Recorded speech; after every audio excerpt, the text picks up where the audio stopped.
ओम वि श्रयन्ताम ऋतावृधः द्वारो देवीः अशस्यतः अद्य नूनम च यष्टवि। पूरी तरह खोल दो ऋत का अभिवर्धन करने वाला द्वार, दिव्य शक्तियों से संपन्न, जनरहित और आज अवश्यमेव यजन के लिए।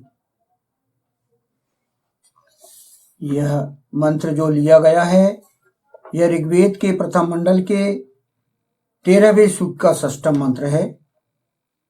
इसके ऋषि वही हैं भगवान मेधातिथि कान, और यह जो 6वां मंत्र लिया गया, इसका मुख्य विषय है देवी द्वारा, अर्थात दिव्य शक्तियों से संपन्न द्वार। ये इसका मुख्य विषय है और इसका छंद गायत्री और स्वर षड्ज है।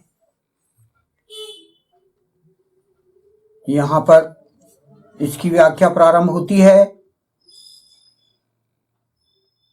इस मंत्र का जो अनुवाद है वह पुनः पढ़ता हूं मैं। पूरी तरह खोल दो ऋत का अभिवर्धन करने वाला द्वार, दिव्य शक्तियों से संपन्न, जनरहित और आज अवश्यमेव यजन के लिए। इसकी व्याख्या की गई है। ईशान ब्रह्म परमात्मा का स्तवन, अर्थात ईश्वर का स्तवन, उसका यजन ऋत का अभिवर्धन करने वाला द्वार है। ऋत मतलब जो सत्य से बढ़कर, ऋत वेद ज्ञान से संपन्न बात को ऋत कहा जाता है। वेद में ऋत बताया गया है, ऋत वेद में है। वेद मंत्रों को ऋत कहा जाता है और इसका अभिवर्धन करने वाला द्वार है। वह द्वार प्रत्येक व्यक्ति के लिए खुला हुआ रहना चाहिए। प्रत्येक व्यक्ति को ईश्वर की उपासना करने का अधिकार है तथा प्रत्येक व्यक्ति ऋत का अभिवर्धन करने के लिए पूर्णतः स्वतंत्र है। स्तवनों में वेद मंत्रों का पाठ करना, उन्हें अच्छी तरह समझना आवश्यक है। ऋत सृष्टि के नियमों को समझने में मदद करते हैं। ऋत अर्थात वेद मंत्र, जिसमें सृष्टि के नियम हैं, तो ऋत सृष्टि के नियमों को समझने में मदद करते हैं। व्यक्ति सृष्टि के नियमों का जाने अनजाने पालन ना कर पाने के कारण ही विभिन्न समस्याओं में फंसकर अपना उत्थान नहीं कर पाता, किंतु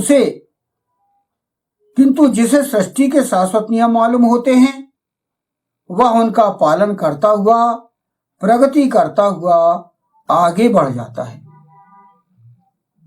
यानी जिसे वेद के नियम मालूम है, सृष्टि के शाश्वत नियम मालूम है, वो जल्दी प्रगति कर पाएगा।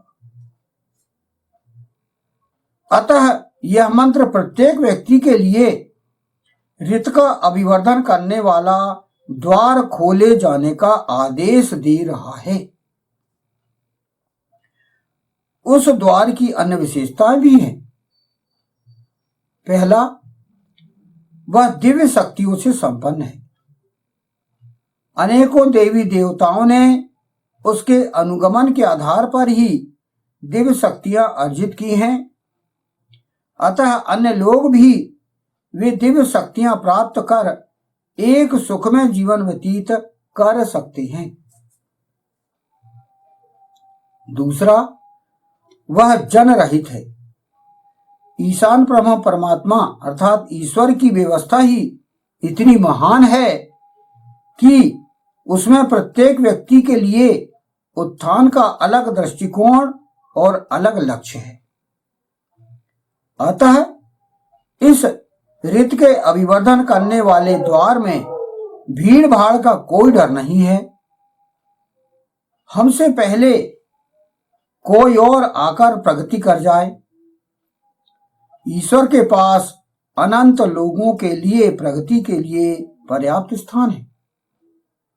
प्रत्येक व्यक्ति अपना स्वतंत्र उत्थान कर सकता है। कोई भी व्यक्ति किसी के स्थान में बाधक नहीं बन सकता, अपितु सहयोगी अवश्य बन सकता है। यही ईश्वर के रीति की अभिवर्धन करने वाला द्वार स्तन और यजन की विशेषता है। यह द्वार सबके लिए खुला हुआ है। जो भी व्यक्ति इसमें बाधक, अवरोधक, रुकावट बनने का प्रयास करता है वह स्वयं मार्ग से उड़ जाता है।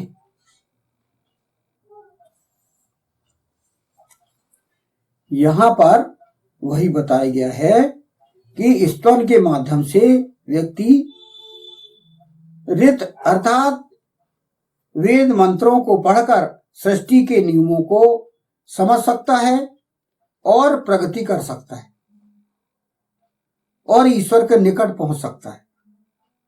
और यहां जन रहित कहा गया है। जन रहित अर्थात व्यक्ति व्यक्तिगत रूप से उत्थान करता हुआ वह प्रगति कर सकता है। कोई भीड़ भाड़ नहीं, कोई कुछ नहीं कि इतने व्यक्ति साथ में होना चाहिए, 2 व्यक्ति होना चाहिए, 3 होना चाहिए, भीड़ भाड़ ऐसी कोई संख्या की पाबंदी नहीं है। क्योंकि ईशान परम परमात्मा ईश्वर से उस व्यक्ति का जो यजन कर रहा है, स्तवन कर रहा है, उसका व्यक्तिगत संबंध है, उसका डायरेक्ट, और वह उत्थान कर सकता है, व्यक्तिगत उत्थान कर सकता है। स्तवन करके, यजन करके, ऋतों को अभिवर्धन करके व्यक्ति अपना उत्थान कर सकता है। क्योंकि वेद मंत्र कण कण में, सृष्टि में आच्छादित है, स्वयं आच्छादित है, तरंगों में आच्छादित है वेद मंत्र, जिसे ऋत कहा जाता है। सृष्टि के नियम 20,416 मंत्र ये तरंगों के रूप में छाए हुए हैं इस सृष्टि में। और पूरी सृष्टि, ऐसा नहीं है कि पृथ्वी ग्रह अकेली, पूरे सौर मंडल, निहारिका अंतर्गत जितने भी ग्रह ग्रहांतर है, सभी उस ईश्वर की, ईशान परम परमात्मा की सृष्टि है। और वहां पर सिर्फ एक ही कानून चलता है, वेद का। ऋग्वेद, यजुर्वेद, सामवेद, अथर्ववेद, ये चारों खंडों के 20,416 मंत्र हैं, पूरे सृष्टि में एक साथ लागू है। तो किसी भी देश में हो, किसी भी ग्रह में हो, व्यक्ति इन वेद मंत्रों से सहायता प्राप्त करके अपना उत्थान कर सकता है, प्रगति कर सकता है। इसके पूर्व में ही पंचम मंत्र में अमरतत्व की बात की गई, व्यक्ति अमर हो सकता है, सशरीर लोग स्वर्ग गए हैं। हम पुराणों में पढ़ते हैं, पुराणों में आपका इतिहास सुरक्षित है। तो आप इन ऋतों के माध्यम से, इस सृष्टि के संविधान के माध्यम से अपनी व्यक्तिगत प्रगति कर सकते हैं। आध्यात्मिक उत्थान, भौतिक उत्थान, सभी प्रकार का उत्थान आप कर सकते हैं। यहां पर षष्ठम मंत्र की व्याख्या यहां पर समाप्त हुई। पूरी तरह खोल दो ऋत का अभिवर्धन करने वाला द्वार, दिव्य शक्तियों से संपन्न, जन रहित और आज अवश्यमेव यजन के लिए। ओम विश्रयंताम ऋतावृधः द्वारः देवी अशस्यतः अद्य नूनम च यष्टभि। ओम।